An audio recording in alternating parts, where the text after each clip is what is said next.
Hey guys, welcome back to Bite the Book. Today we're gonna take a look at March 5th.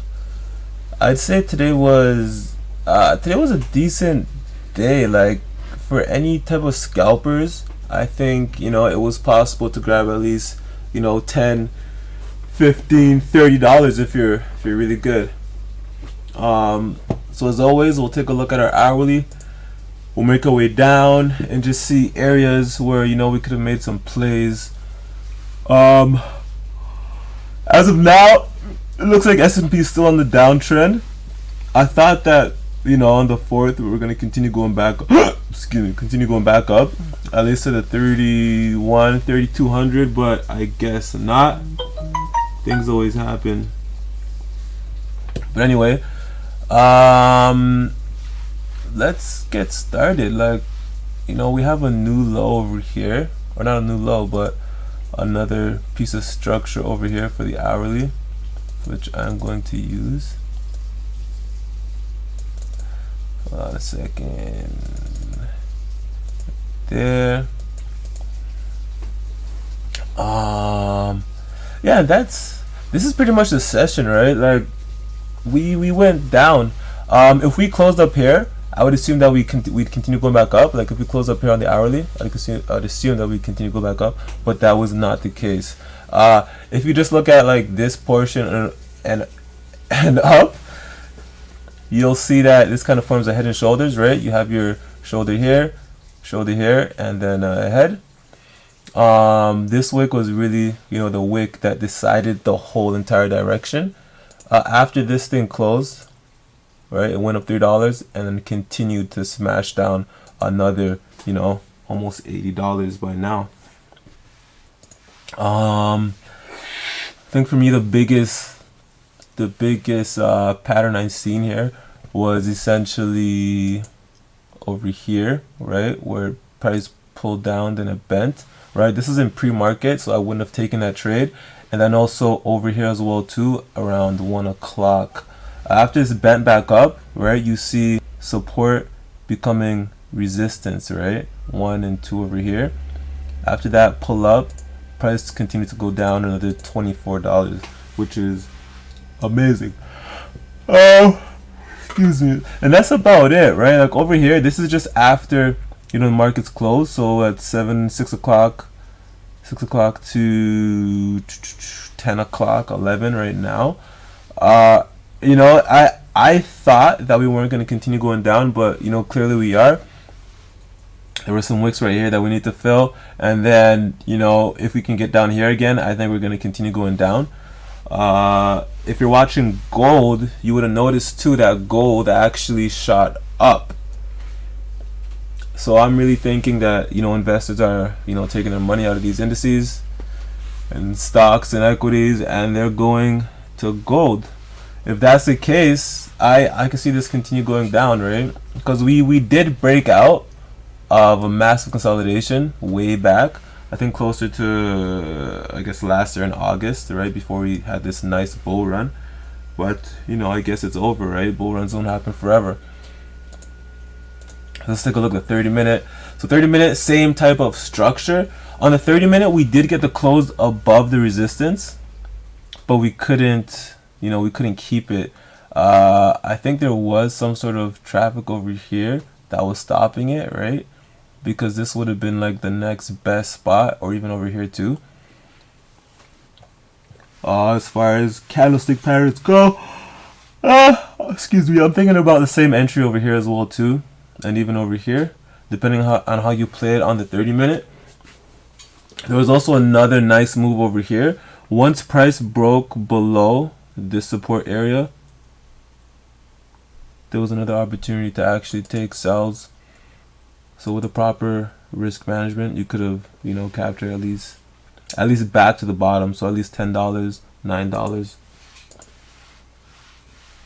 But again, that's the timing, right? This happened at 3 o'clock. I know that's pretty volatile at 3 o'clock because a lot of people are closing their positions and the market's about to close, right? So let's move down to the 15 and see if there's anything else. 15 minutes. So 15 minutes looks nice to me. So for me, the 15 minute, I actually ended up in sells.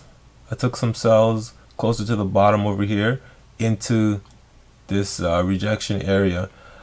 In my head, I knew it wouldn't break at that moment at the open, since we've rejected it so many times, right? 1, 2, 3, 4, 5 different wicks here, right? Before it pushed up. There are more opportunities on the smaller time frame, because you'll see, those mini pullbacks that it does, especially over here too. What else is there? If you wanted to take the risk too, you could have taken the risk over here as well, right? When price pulled up and it bent. So you've seen it pull up, it made a bullish candlestick, right? And engulfed these two candles. Had a pullback, and then it filled that. Another great opportunity would have been over here too. I think this is the same spot as the 30 minute where it bent, right? So you see the price come down, pull up, indecision candle, and then continue. That does happen frequently. I can show you like another spot that happens, but in the up direction. I think I have one. I cannot find it. I think it's on the 30 minute. Anyway.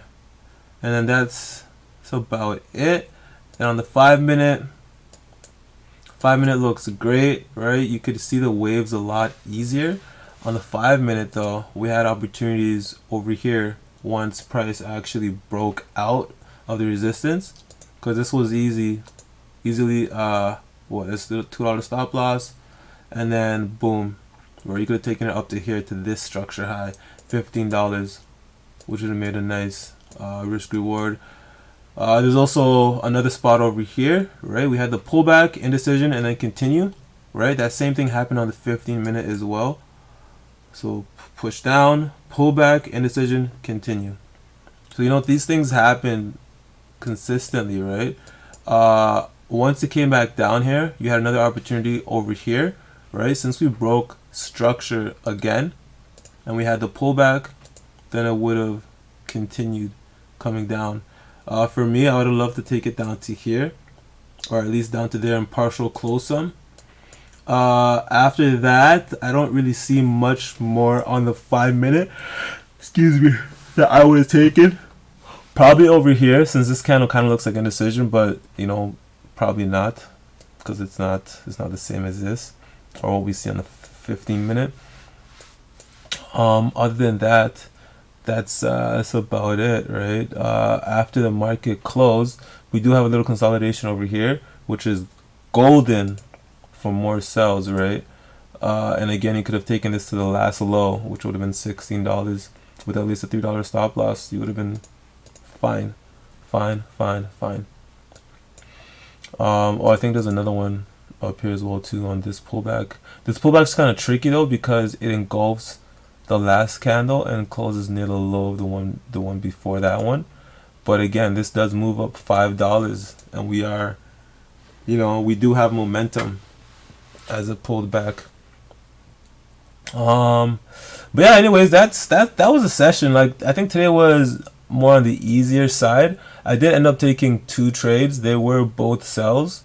One of them was actually pre-market, so closer to 8 o'clock. I'm pretty sure it was over here in this area. And then the other one was just after open, so 9:30, 9:35, and then over here in this area closer to 9:50, 10 o'clock.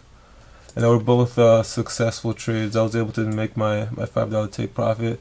So this week is looking really, really nice. Tomorrow is NFP, non-farms payroll.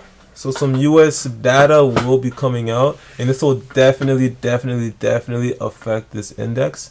It comes out at 8:30, but the market opens at 9. So depending on what gold does, I may make a decision based off of that and fundamentals. But I'm sure the market will still react at 8:30, even though this market actually opens officially at 9:30. So I'll keep an eye on it and see what happens. I'm still probably gonna trade, but the momentum really has to be there. That's all. If I could get into a position now though and hold it, I wouldn't mind doing that as well too, because a one contract can really go a long way. But anyways, guys, as always, thanks for watching. If you have any comments or concerns, let me know down below. And you know what to do. Risk on. Bye.